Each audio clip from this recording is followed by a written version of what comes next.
to their Call of Duty Vanguard Road to Gold gun guide. In this video, we're going to go over the machine pistol. As usual, I did this in hardcore on the small playlists like the Mayhem, the DOS House, the Shipment, stuff like that. Those, in my opinion, just work best for almost every weapon and every camo challenge in the game, almost 99.9% of them, with just the exception of maybe a handful of camo challenges or perhaps weapons.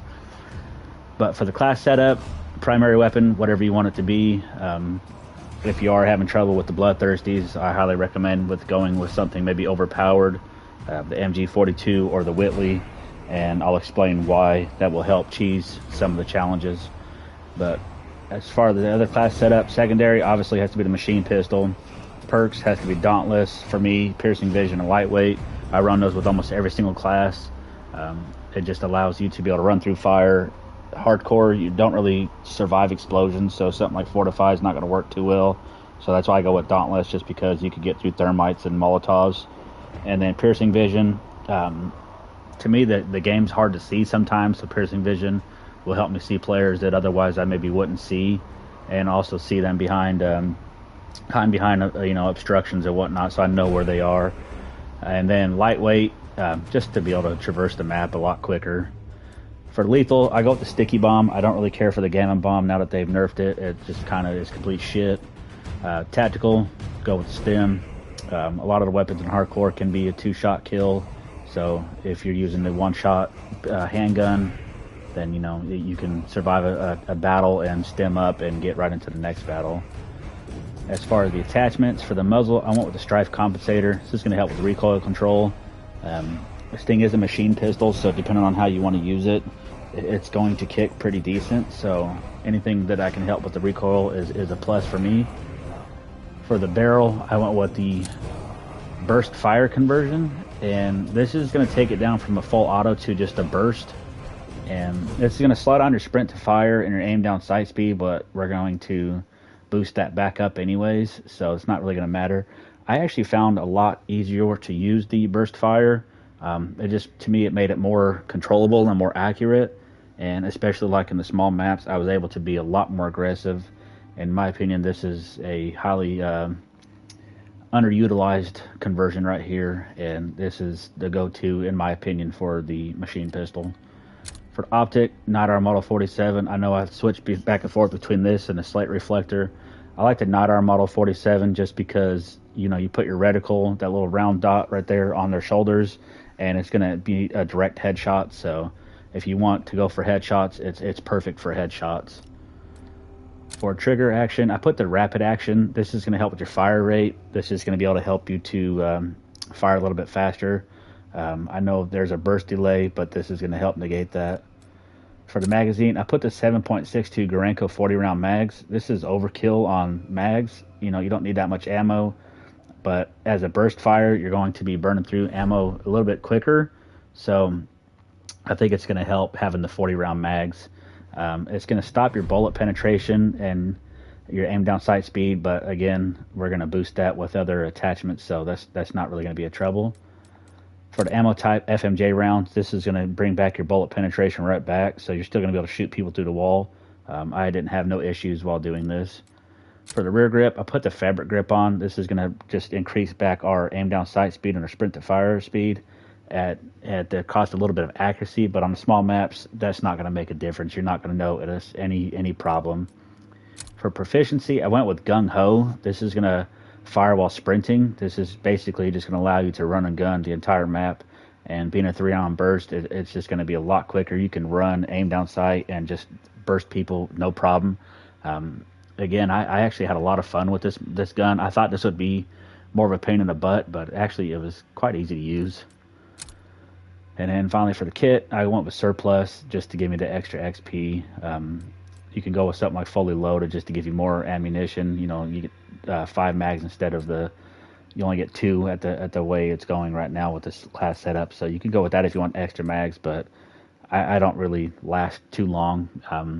I get to maybe 10 kills usually, and that's about my limit. I can get up to maybe 15 if I'm lucky, but I don't need to sit there and have a shit ton of ammunition because I'm going to run out and die anyways.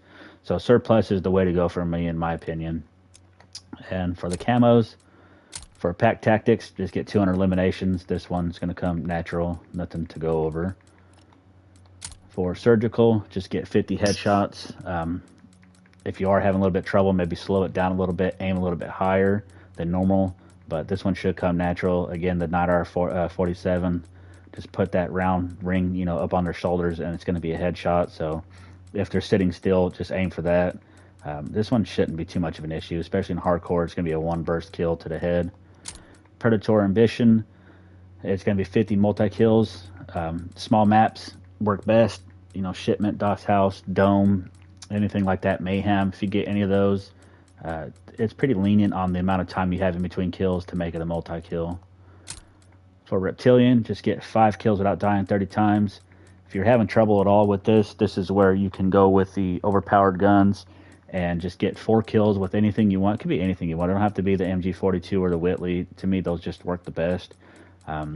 Just get 4 kills, swap it back to this, and get your 5th kill with your machine pistol, and it will unlock the Bloodthirsties without really any trying. For Deadeye, just get 50 long-range kills. You could do this on Shipment. You could sit on one side and just pick somebody off on the other. Most of these challenges I didn't even try for. I was just honestly trying to level the gun and ended up unlocking majorities along the way. So this one, if you are just want to grind it out, like I said, Shipment, you can do it. DOS House is perfect, the hallway to hallway.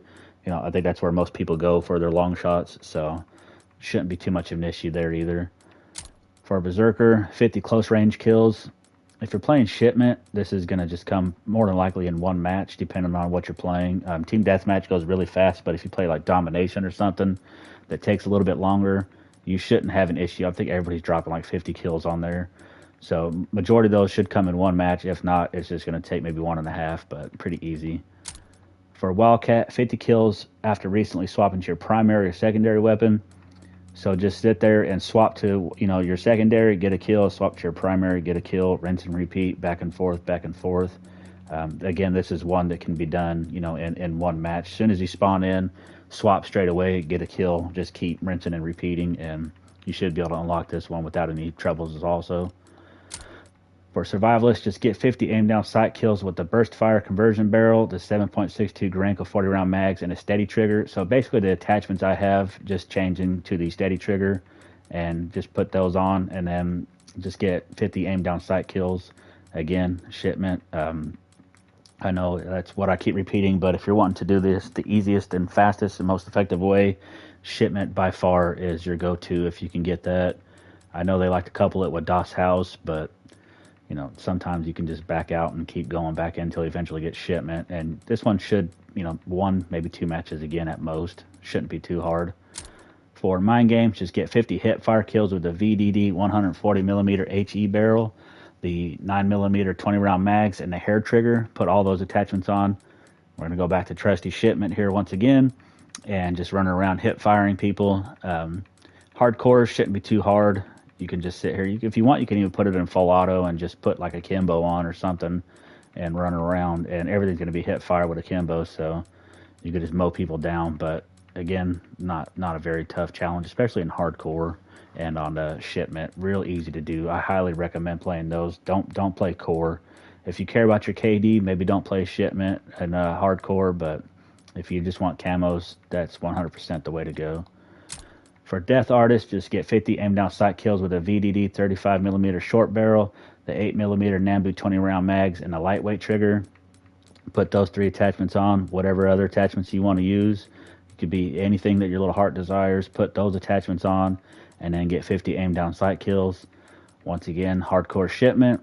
Should be able to knock this out in a game and a half. It's going to take you longer to level this weapon up than it is to complete these challenges. It's going to take you a few hours to level this weapon up, and it's going to take you maybe 10 matches total to complete all these challenges, and that's just because you're going to have to switch back and forth between attachments every time you unlock one. But other than that, pretty simple, easy, straightforward. I thought the machine pistol would be a pain in the ass, but turned out overall I actually enjoyed this one pretty good. So if you found this video at all useful, please feel free to give it a like, and If you want to see more like this in the future, drop a subscribe. I appreciate all your guys' support, and I'll see you guys in the next one. Peace.